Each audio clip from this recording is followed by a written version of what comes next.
Hey you guys, I want to start off by saying happy Samhain, happy Halloween. We made it to October. So excited. It's the best, most magical time of the year in my opinion, and I am getting ready to make my Samhain altar. One of my favorites. Definitely top two favorite altars of mine, so I'm really excited about it, and I hope that you enjoy.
Well, it is all put together.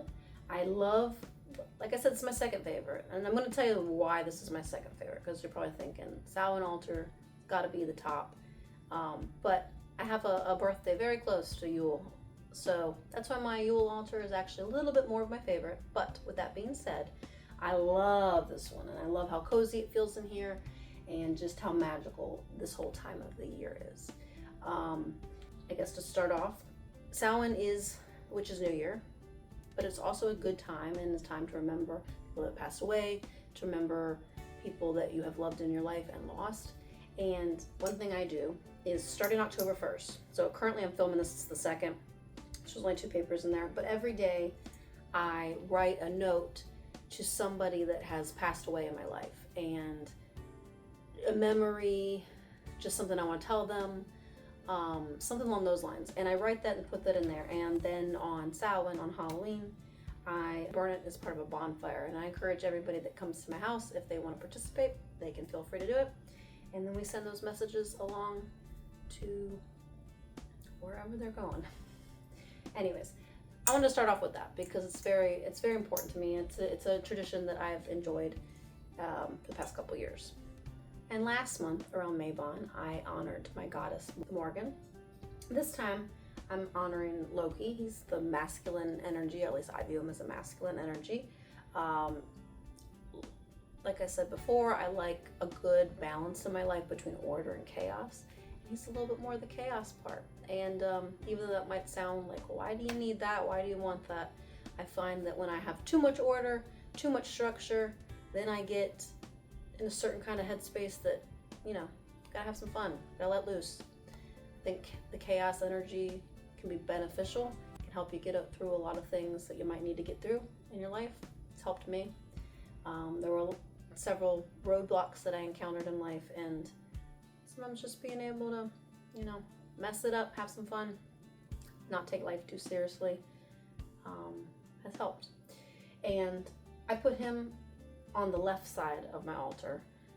Morgan's the right, he's the left normally, but this month, just all about him. And I have my fox, favorite fox, symbol I use with Loki. And then I have an octopus. Now, I don't believe that an octopus is a traditional Loki symbol. I'm pretty sure it's not actually. But when I started working with my deities and started working with their energies, I sat down and I did a lot more meditations and tried to listen the best I could to what was calling out to me, what they wanted when it comes to like scents. Like with Loki, I use eucalyptus a lot, I use mugwort, gold is a color I use, green, those different things. So it's just for me, might not be for you, but the octopus, along those two weeks or so that I was starting to work with the more chaotic energy that I hadn't really given a name to or anything yet. Octopus. The octopus just kept popping up. It popped up in books. It popped up here, it popped up there. I'd be driving down the road and the octopus would pop up. And about 2 weeks of that, I just went with it and I was like, okay, I guess this is part of the thing, part of what we're going with. So I work, it means something to me with Loki. Now, if you'll notice on my Samhain altar, I personally like to embrace the little bit more cheesy, a little bit more campy, hocus pocusy, kind of stereotypical imagery of Halloween. I kind of love it. I don't know if that's the same for everybody, but I kind of love it, kind of embrace it. I feel like it's important to remember the image that the world gave to witches, and to make your own image after that. But it's important to me to kind of play with that, and I like it, period. Now, when we're talking about people that have passed on, people that are no longer with us, I also have a hourglass on my altar, and I flip it over once a day. And for me, it's a way for me to remember that we're not going to be here forever. People that you love aren't going to be here forever. And while you're here and while we're living our life, we might as well make the best of it, because, you know, time comes for us all. So I move that over every day. Then I got my purple pumpkin. Purple's my favorite color, so of course I made my purple pumpkin. My pumpkin purple. Then I have my bell. Not the best sounding bell in the world, but still a sounding bell. I also have my obsidian scrying crystal. I don't really work with this too much throughout the rest of the year, but it has a nice place on the Samhain altar at this time of year, and I do scry with it. I have scried with it before, and I find it to be quite useful. And until Yule, I have my red wine. Currently today, I'm burning cedar wood incense. I think it's a good way to cleanse the space and start anew. I have my spirit board. I do not use that for spirit communication, and I didn't just say that like, ooh, Ouija board, scary, scary. I just don't personally trust it for spirit communication, but the aesthetic is always cool. It's part of Halloween. I love it. I love this particular board. And to me, it adds just something special to my altar.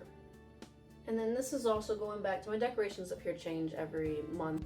But going back to that, I like to embrace the witch on a broom. I like to remember what you are now, we once were. What we are now, you shall become.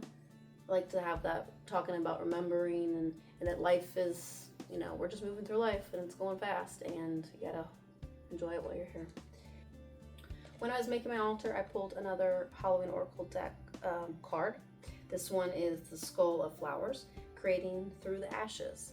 When I was reading up on this card, I felt like it was really good for this time of year, because with this being the Witch's New Year, this card is all about from the ashes, we can rebuild, kind of like Phoenix energy, maybe even a little tower energy, in the sense of that everything has to have an ending for there to be a beginning. It's a little bit corny, but it's fun.